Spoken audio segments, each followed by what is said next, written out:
Now I would like to invite two distinguished guests to come up to say a few words about our guest of honour. Please welcome Mr. Dig Howitt, President Asia Pacific, Cochlear Ltd, and Professor Andrew Holmes, President of the Australian Academy of Science. Thank you.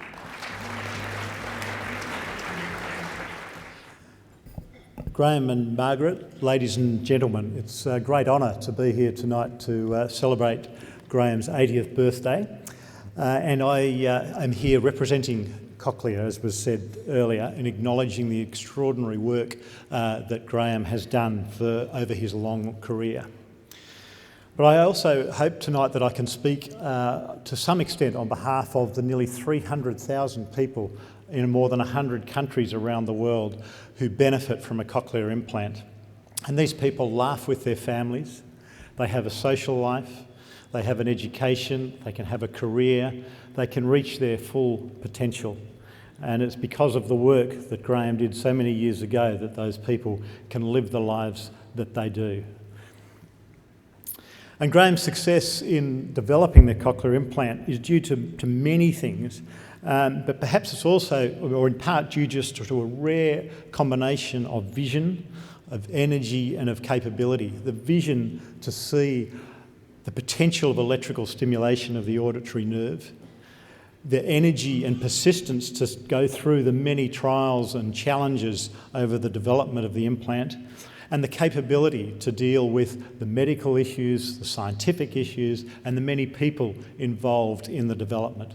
The development of the cochlear implant is a truly multidisciplinary feat and an amazing feat that we now see so many people around the world benefiting from.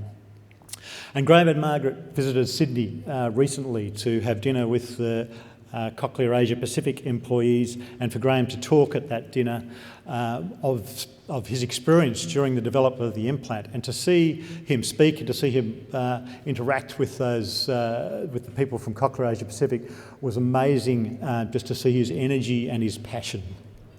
So Graeme, it's an honour to be here tonight. Happy birthday, and on behalf of Cochlear and the broader community of people with cochlear implants right around the world, thank you so much for all you've done for the hearing impaired and for changing their lives. Thank you.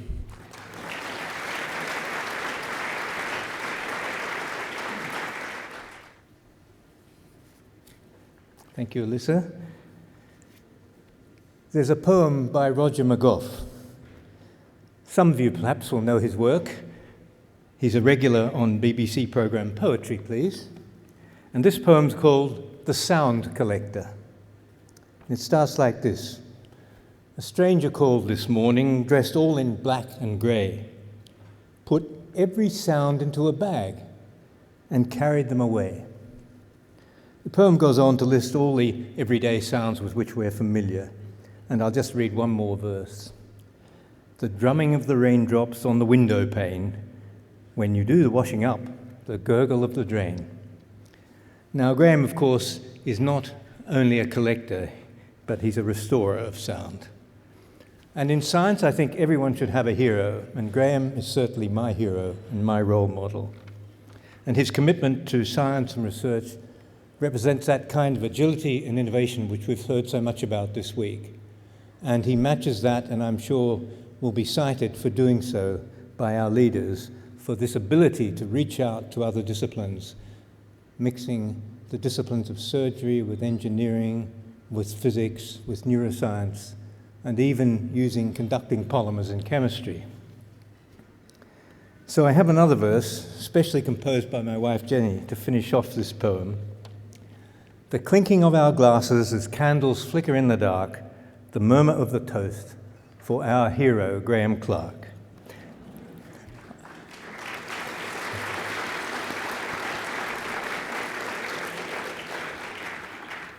I represent the Australian Academy of Science, and on behalf of the Academy of Science and all Graeme's colleagues in academia, I have the very great honour to wish you, Graeme, a happy celebration of your 80th birthday, and to wish you and Margaret continuing health and happiness.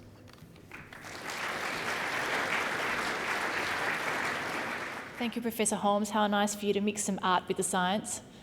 And thank you, Mr. Howard, for your very kind tribute.